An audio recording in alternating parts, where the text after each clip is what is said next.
Hello friends, welcome back to NCCME kitchen and vlogs. അപ്പോൾ ഇന്ന് നമുക്ക് നല്ല അടിപൊളി സൂപ്പർ ടേസ്റ്റി ആയിട്ടുള്ള ഫലൂദേൻ്റെ റെസിപ്പി നോക്കാം. ഇതിനായിട്ട് ഞാൻ ആദ്യം തന്നെ കുറച്ച് ഫ്രഷ് ഫ്രൂട്ട്സാണ് കട്ട് ചെയ്ത് വെച്ചിരിക്കുന്നത്. ഇവിടെ ഞാനിപ്പം മാംഗോ, ആപ്പിൾ, പൈനാപ്പിൾ ഒക്കെയാണ് എടുത്തിട്ടുള്ളത്. അപ്പോൾ നിങ്ങൾക്ക് ഗ്രേപ്സോ ബനാനയോ എന്ത് വേണമെങ്കിലും ചേർക്കാം. എനിക്ക് ഇഷ്ടമുള്ള നമ്മുടെ കയ്യിലുള്ള ഫ്രഷ് ഫ്രൂട്ട്സാണ്. അത് ചെറുതായിട്ട് കട്ട് ചെയ്ത് വെച്ചിരിക്കുന്നതാണ്. അതുപോലെ അതിലേക്ക് ഞാനിപ്പം കുറച്ച് ടൂട്ടി ഫ്രൂട്ടി കൂടെ ചേർത്ത് കൊടുക്കുന്നുണ്ട്. അപ്പോൾ ടൂട്ടി ഫ്രൂട്ടി ഞാൻ ചേർത്ത് കൊടുക്കുന്നത് കുറച്ചൊന്ന് കളർഫുൾ ആവാൻ വേണ്ടിയിട്ടാണ്. പിന്നെ ഇതിലേക്ക് കുറച്ച് പഞ്ചസാരയും കൂടെ ചേർത്തിട്ട് നല്ല പോലെ മിക്സ് ചെയ്തെടുത്ത് ശേഷം നമുക്കിത് ഫ്രിഡ്ജിൽ സെറ്റ് ചെയ്യാനായിട്ട് വെക്കാം. നമ്മുടെ നെക്സ്റ്റ് ഇൻഗ്രീഡിയൻ്റ് എന്ന് പറയുന്നത് ചിയാ സീഡ് അല്ലെങ്കിൽ ബ്ലാക്ക് കസ്കസ് എന്നൊക്കെ പറയും. ഇത് നമ്മൾ വെള്ളത്തിൽ സോക്ക് ചെയ്ത് വെച്ചിരിക്കുന്നതാണ്. ഇത് നമ്മൾ ജസ്റ്റ് വെള്ളത്തിലിട്ടിട്ട് ഒരു 10 മിനിറ്റ് സോക്ക് ചെയ്താൽ മതിയാവും. ഇത് നല്ല സെറ്റായിട്ട് കിട്ടിക്കോളും. ഇനി ഞാൻ എടുത്തിരിക്കുന്നത് കുറച്ച് ഡ്രൈ ഫ്രൂട്ട്സ് ആണ്. ഇപ്പോൾ ഞാനിവിടെ യൂസ് ചെയ്തിട്ടുള്ളത് ബദാം, പിസ്താഷ്യോ, അതേപോലെ കാഷ്യൂനട്ട്, കാരക്ക, ഇതെല്ലാം ചെറുതായിട്ട് കട്ട് ചെയ്ത് വെച്ചിട്ടുണ്ട്. അപ്പോൾ നിങ്ങളുടെ കയ്യിൽ ഏത് ഡ്രൈ ഫ്രൂട്ടാണോ അവൈലബിൾ ആയിട്ടുള്ളത് നിങ്ങൾക്ക് അത് യൂസ് ചെയ്താൽ മതി. ഇന്ന ഡ്രൈ ഫ്രൂട്ട്സ് തന്നെ വേണമെന്ന് ഒരു നിർബന്ധവുമില്ല. അപ്പോൾ ഇങ്ങനെ ചെറുതായിട്ട് കട്ട് ചെയ്ത് വയ്ക്കുക. ഇനി നമുക്ക് വേണ്ടത് സേമിയാണ്. ഞാനിപ്പോൾ ഫലൂദ സേവ് ഇല്ലാത്തതുകൊണ്ട് സേമിയാണ് യൂസ് ചെയ്യുന്നത്. അതാണല്ലോ നമുക്ക് ഈസിലി അവൈലബിൾ ആയിട്ടുള്ളതും പെട്ടെന്ന് തന്നെ നമുക്ക് തയ്യാറാക്കിയെടുക്കാനും പറ്റും. അപ്പോൾ അതിലേക്ക് വേണ്ടിയിട്ട് ഞാനിപ്പം ഒരു പാക്കറ്റ് പാല് മുഴുവനായിട്ട് യൂസ് ചെയ്തിട്ടുണ്ട്. അപ്പോൾ ഇത് നല്ലപോലെ ഒന്ന് തിളച്ച ശേഷം ഞാൻ 2 പാർട്ടാക്കിയിട്ട് 2 കളറിൽ ചെയ്തെടുക്കാനാണ് ഉദ്ദേശിക്കുന്നത്. അപ്പോൾ ഞാനിവിടെ ഇപ്പോൾ സിമ്പിളായിട്ട് 2 കളറിലാണ് ചെയ്യുന്നത്. അപ്പോൾ നിങ്ങൾക്ക് എത്രത്തോളം കളർഫുൾ ആക്കണോ അങ്ങനെ ചെയ്യാം. അപ്പോൾ ഞാനിവിടെ ഒരു പിങ്ക് കളറും വൈറ്റുമാണ് ചെയ്യുന്നത്. അപ്പോൾ പിങ്ക് കളറിന് വേണ്ടിയിട്ട് ഞാൻ ബീട്രൂട്ടിൻ്റെ ജ്യൂസ് എടുത്തിട്ട് അതിലേക്കാണ് നമ്മുടെ തിളച്ച മിൽക്ക് ഒഴിച്ച് കൊടുക്കുന്നത്. അപ്പോൾ നമുക്ക് ആവശ്യത്തിനുള്ള ഒരു നല്ലൊരു പിങ്ക് കളറ് കിട്ടും. അല്ലെങ്കിൽ നിങ്ങൾക്ക് സ്ട്രോബെറി എസൻസോ പിസ്ത എസൻസോ ഒക്കെ യൂസ് ചെയ്തിട്ട് പിങ്കോ ഗ്രീനോ ഇനിയിപ്പം ഫുഡ് കളർ യൂസ് ചെയ്തിട്ട് ഏത് കളർ വേണമെങ്കിലും നിങ്ങൾക്ക് റെഡിയാക്കിയെടുക്കാം ഇതുപോലെ. അപ്പം എത്രത്തോളം നിങ്ങൾക്ക് കളർഫുൾ ആക്കാൻ പറ്റുമോ അങ്ങനെ ചെയ്യാം. ഇത് നല്ല ഹെൽത്തി ആയിട്ടുള്ള ഓപ്ഷനാണ്. കാരണം നമുക്ക് ആർട്ടിഫിഷ്യൽ കളറൊന്നും യൂസ് ചെയ്യാതെ തന്നെ നല്ല കളർ കിട്ടുകയും ചെയ്യും. എന്നാൽ കുറച്ചുകൂടെ ഹെൽത്തി ആവുകയും ചെയ്യും. അപ്പോൾ അത് നമ്മൾ സേമിയ ഇതിലേക്ക് ഇട്ട ശേഷം നല്ലപോലെ ഒന്ന് വെന്ത ശേഷമാണ് അതിലേക്ക് മിൽക്ക് മെയ്ഡും വേണമെങ്കിൽ ഷുഗറും ആഡ് ചെയ്ത് കൊടുക്കുക. അപ്പോൾ നിങ്ങളുടെ മധുരത്തിനനുസരിച്ചിട്ട് ഇതിലേക്ക് കുറച്ച് ഷുഗർ കൂടെ ചേർത്ത് കൊടുത്തിട്ട് ഒരു പായസത്തിൻ്റെ ഒരു തിക്ക് കൺസിസ്റ്റൻസി ഇല്ലേ അതാവുമ്പോൾ നമുക്ക് എടുക്കാം. നല്ലപോലെ വറ്റിച്ചെടുക്കരുത്. കാരണം നമ്മൾ ഫലൂദയിലേക്ക് ഇടുമ്പം കുറച്ചുകൂടെ തിക്കായി പോവും. നമ്മുടെ സേമിയ പായസമൊക്കെ കട്ടിയായി പോകാറില്ലേ അതേപോലെ. അപ്പോൾ ഇതും നമ്മളിവിടെ റെഡിയാക്കി വെച്ചിട്ടുണ്ട്.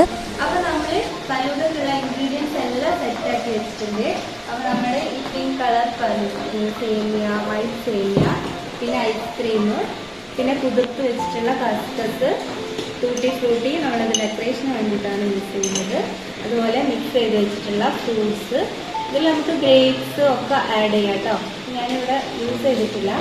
പിന്നെ ഡ്രൈ ഫ്രൂട്ട്സിൻ്റെ മിക്സ്. ഇത് നമ്മുടെ കയ്യിൽ ഏതാണ് അവൈലബിൾ ആയിട്ടുള്ളത് അത് യൂസ് ചെയ്താൽ മതി. ഇനി ഇല്ലെങ്കിലും കുഴപ്പമൊന്നുമില്ല.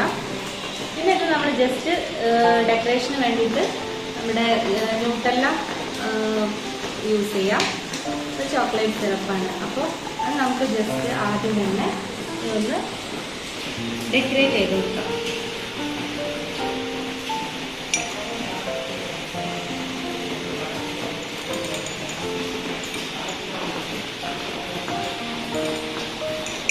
ജസ്റ്റ് ഒരു ഭംഗിക്ക് വേണ്ടി.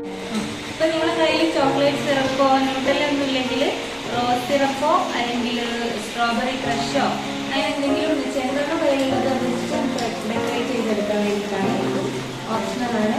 അപ്പോൾ ആദ്യം തന്നെ നമുക്കിതിലേക്ക് കുറച്ച് ഡ്രൈ ഫ്രൂട്ട്സ് ഇട്ട് കൊടുക്കാം.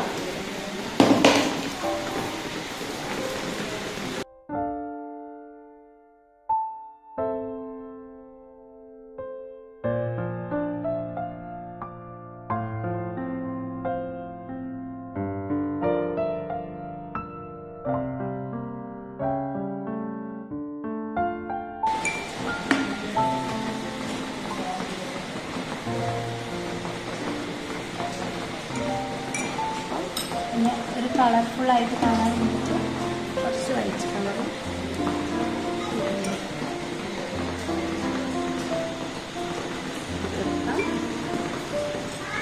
പിന്നെ ഈ സൈഡിലാണ് കിട്ടും രണ്ട് സെറ്റ് കൊടുക്കാം.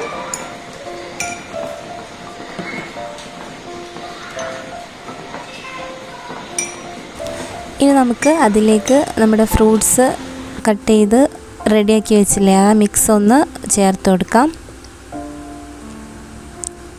ഇതൊക്കെ നമ്മുടെ കലാബോധത്തിനനുസരിച്ചും അല്ലെങ്കിൽ ടേസ്റ്റിനനുസരിച്ചിട്ടൊക്കെ അളവ് ഞങ്ങൾക്ക് റെഡിയാക്കിയെടുക്കാം. അപ്പോൾ നമ്മൾ കഴിയുന്നതും ഇത് ഗ്ലാസിൻ്റെ പുറമേലേക്ക് ആ ലെയറായിട്ട് കാണുന്ന രീതിയിൽ ഇട്ട് കൊടുത്താൽ നമ്മുടെ ഫലൂദ കാണാൻ കുറച്ചും കൂടെ അട്രാക്റ്റീവായിരിക്കും. പിന്നെ നമുക്ക് ഐസ്ക്രീമാണ് ചേർത്ത് കൊടുക്കേണ്ടത്. ഐസ്ക്രീമും ഇതുപോലെ നമുക്ക് പല ഫ്ലേവറിലുള്ള ഐസ്ക്രീമും പല കളറിൽ ചേർത്ത് നമുക്ക് നമ്മുടെ ഫലൂദേനെ കൂടുതൽ സുന്ദരിയാക്കിയെടുക്കാൻ പറ്റും. എൻ്റെ കയ്യിലിപ്പം വാനില ഫ്ലേവർ മാത്രമേ ഉള്ളൂ, അതുകൊണ്ട് ഞാൻ അങ്ങനെ ചേർത്ത് കൊടുത്തു.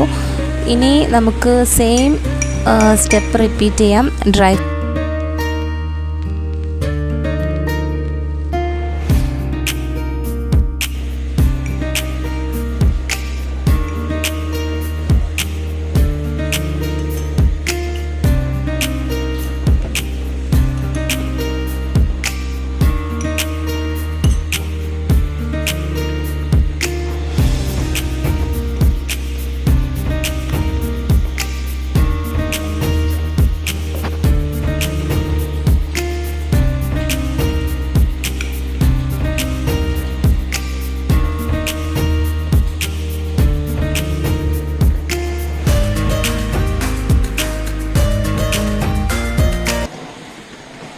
ജസ്റ്റ് അപ്പോൾ നമ്മുടെ ഫലൂദ സെറ്റായി.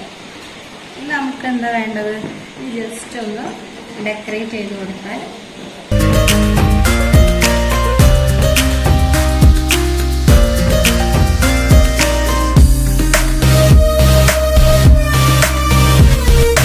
ഒരു ഫലൂദ ഇവിടെ റെഡി ആയിട്ട് ഫലൂദ എത്രയാണ്. അപ്പോൾ നമ്മൾ അടിപൊളി ഫലൂദയാണ്. അപ്പോൾ എല്ലാവരും ഈ ഒരു അടിപൊളി ടേസ്റ്റി ആയിട്ടുള്ള ഫലൂദ ഒന്ന് ട്രൈ ചെയ്ത് നോക്കണം. അപ്പോൾ നിങ്ങൾക്ക് ഈ ഒരു വീഡിയോ ഇഷ്ടമായിട്ടുണ്ടെങ്കിൽ ലൈക്ക് ചെയ്യാനും ഷെയർ ചെയ്യാനും കമൻറ്റ് ചെയ്യാനും അതുപോലെ ചാനൽ സബ്സ്ക്രൈബ് ചെയ്യാതെ കാണുന്നുണ്ടെങ്കിൽ സബ്സ്ക്രൈബ് ചെയ്യാനും മറക്കല്ലേ. അപ്പോൾ നിങ്ങൾക്ക് തൊട്ടടുത്തൊരു ബെല്ലൈക്കൺ കാണാം, അതുകൂടെ പ്രസ് ചെയ്താൽ ഞാൻ ഇനി വീഡിയോസ് അപ്ലോഡ് ചെയ്യുന്ന സമയത്ത് നോട്ടിഫിക്കേഷൻ കിട്ടും. അപ്പോൾ ഇനി മറ്റൊരു അടിപൊളി വീഡിയോ ആയിട്ട് വീണ്ടും കാണാം. Till then take care, by.